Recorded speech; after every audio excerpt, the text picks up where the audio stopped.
Hey guys, this is my YouTube video that I chose to do for Mr. Quickel's class, and this is everything about fossil fuels and why I don't like them, and some of the alternatives to fossil fuels and natural resources. So here we go. I am against fossil fuels. I am for natural resources such as wind turbines, which use the wind, solar panels, which use the sun, and wave generation, which uses the waves in the ocean to create electricity, and the turbines and the dams and in streams that use water to generate power. First, what is a fossil fuel? A fuel such as coal, oil, or natural gas formed in the earth from plant or animal remains. That is, plant or animals that have died and have been fossilized under the earth. I got that from Merriam-Webster.com.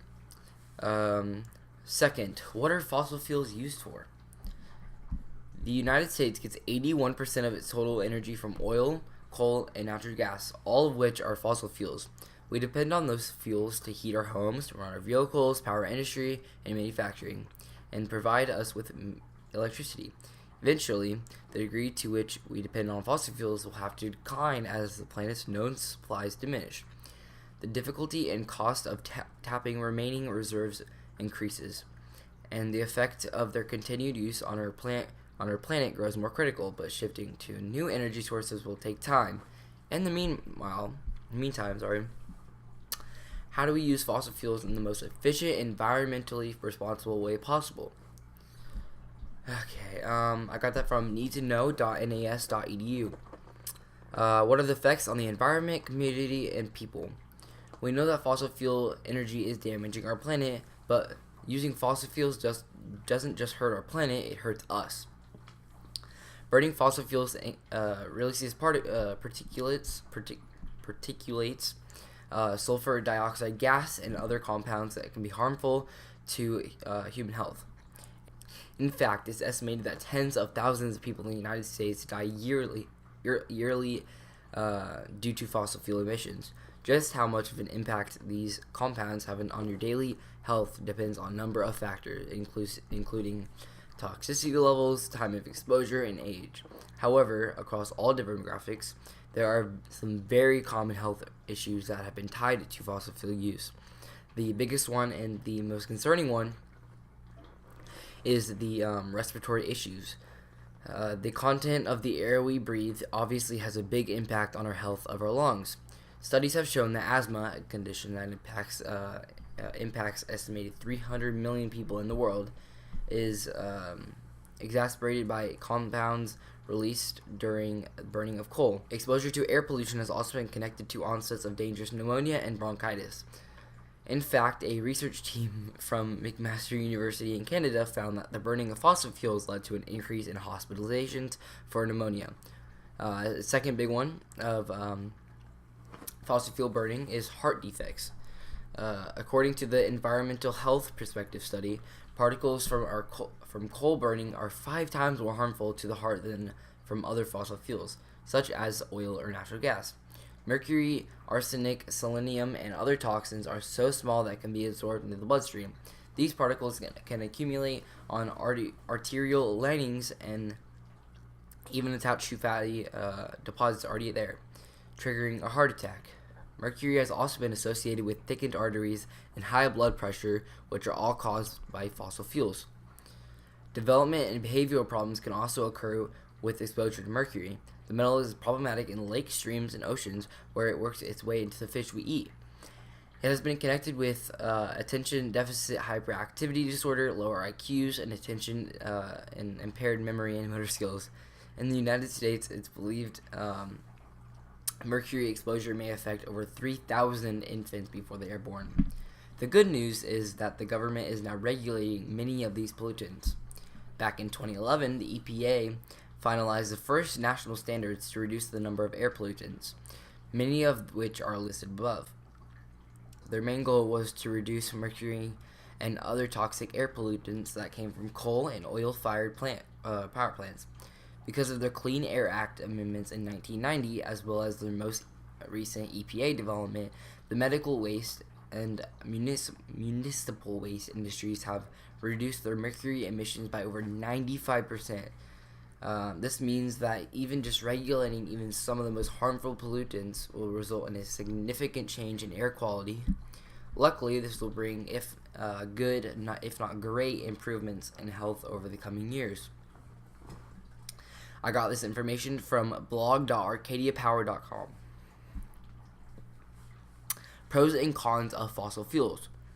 The fossil fuel pros are systems are set up to process and utilize oil and gas. They are widely available around the globe. They're very available around the globe. They are very low cost per unit energy. Refineries, transportation, and plastics all rely heavily on oil and gas. They are all of them are high energy outputs. Solar, wind, and water. Those aren't as much. It employs millions of people globally, and the primary source of all plastics is fossil fuels. Fossil fuel cons. It's a finite resource, large greenhouse gas emitter including CO2, progressively harder to find oil and gas deposits, global movement toward limiting oil and gas and using renewable energy sources. Environment, they are very environmentally damaging with potential catastrophic damaging from large oil spills. I don't know if you guys have seen the Dawn commercials about the ducks that have been covered in oil from oil spills, but that's what they're talking about. And Dawn dish soap gets all that out. So that's what they're trying to show, is that oil spills in the ocean can lead to deaths and ducks, and it's just a bad thing in the ocean when they sink or spill over. Fossil fuels produce smog, which harms human health. I don't know if you guys have seen China, but in China they have the smog there is so bad. I don't know. I'll put some pictures up right now.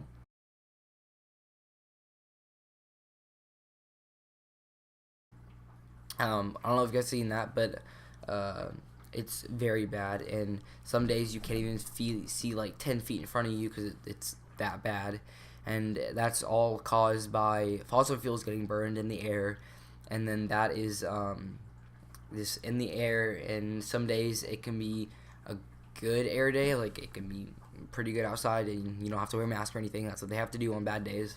And on bad days, they have to wear masks. It's recommended not to go outside, and it's just really, really bad. I'll put some pictures up, like I said. And if you do go outside, it's very dangerous for your lungs, your health, like heart defects, that type of stuff. So it's it's not a good idea to go out. I also would put a picture of oil production and oil use by countries, like which countries use the most oil, gas, and natural gas,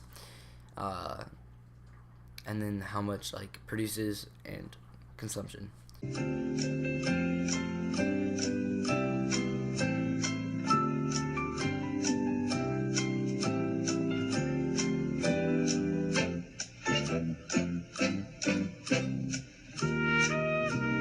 Is there any alternatives for fossil fuels?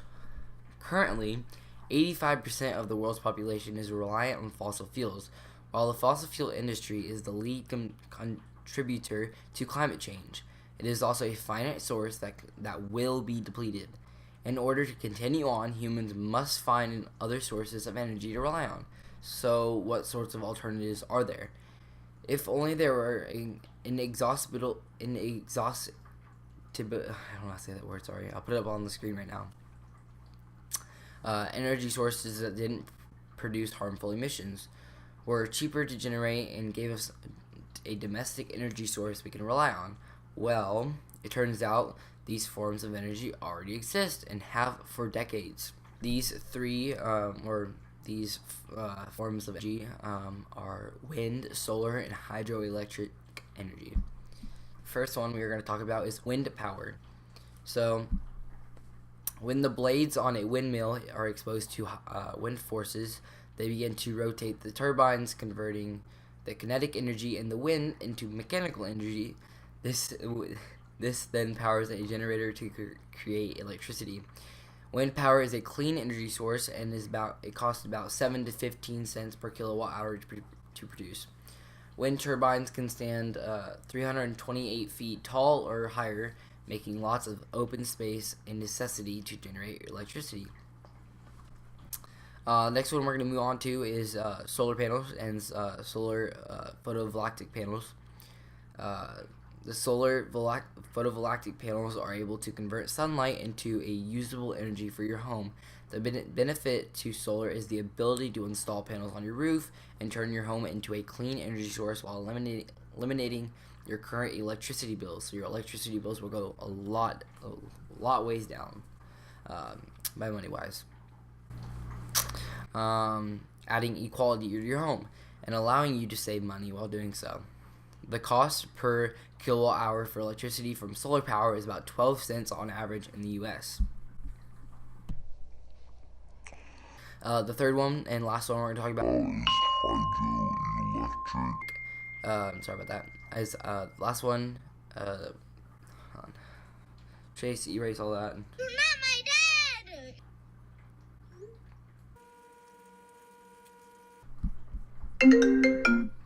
Hey. Already do that. The number 3, the last and final one we're going to talk about is hydroelectric. Hydroelectric power uses the energy from flowing water to generate electricity. Typically, water is trapped into a reservoir or dam. When released, the flow of water rotates a turbine, which in turn powers a generator to create electricity. The average cost per kilowatt hour is to operate hydroelectric power is 3 cents, making it the least expensive form of clean energy. Compare these with some other fossil fuel sources. So the first one we're talking about is coal. Burning coal produces heat, which turns water into steam, which is then used to power a turbine, in turn powering a generator and producing electricity. Burning coal also results in emissions of toxic greenhouse gases and localized air pollution. I'm going to say that sentence. This contributes to global warming, smog, acid rain, asthma, heart disease, and cancer. This contributes to global warming. This contributes to global warming, smog, acid rain, asthma, heart disease, cancer, and much more. The cost per kilowatt hour of electricity from coal power plants is between 10 to 15 cents. There are other costs to factor in, though.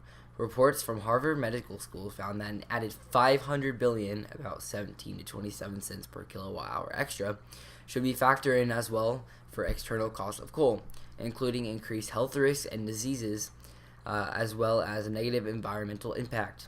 So why haven't you switched to clean energy like solar? Jeez. Another one we're going to talk about is natural gases.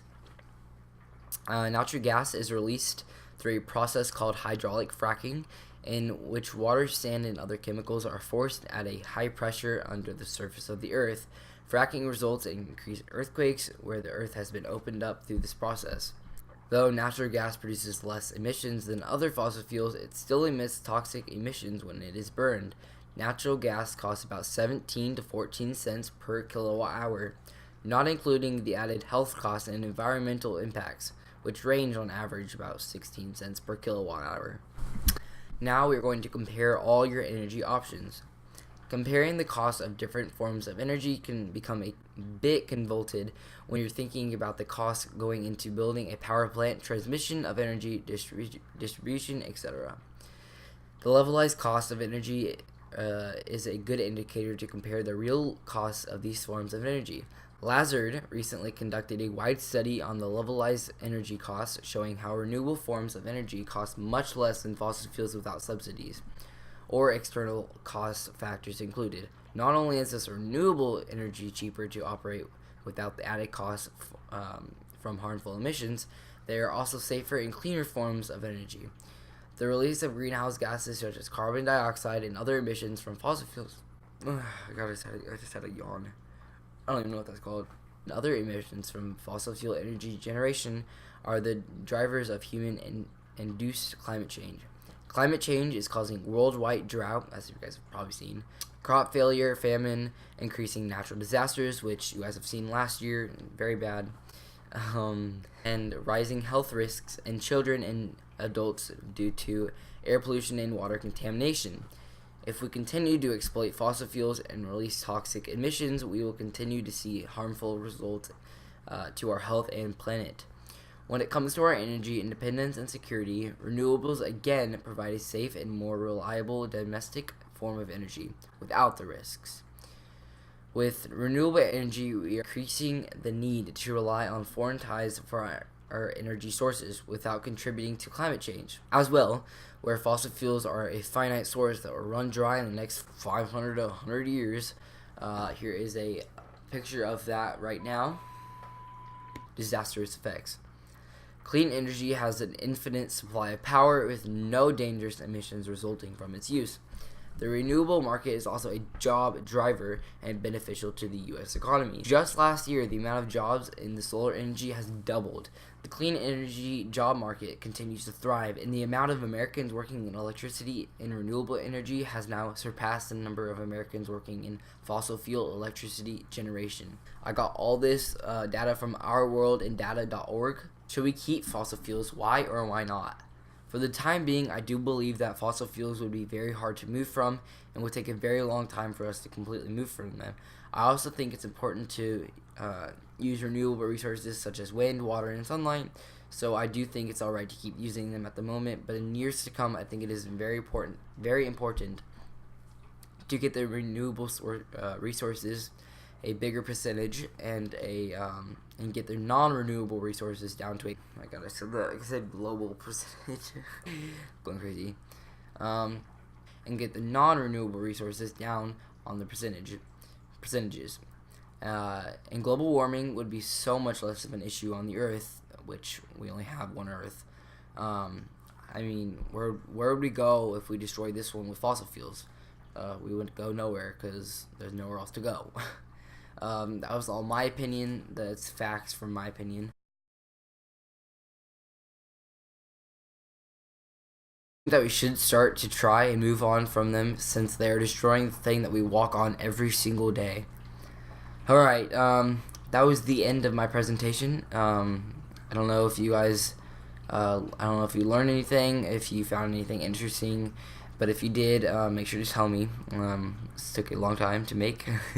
And I hope you guys really did like this. I hope you learned a lot of good things about renewable resources and some of the bad stuff about non-renewable resources such as coal, natural gas, and oil. Thanks for watching, and I will see you guys later.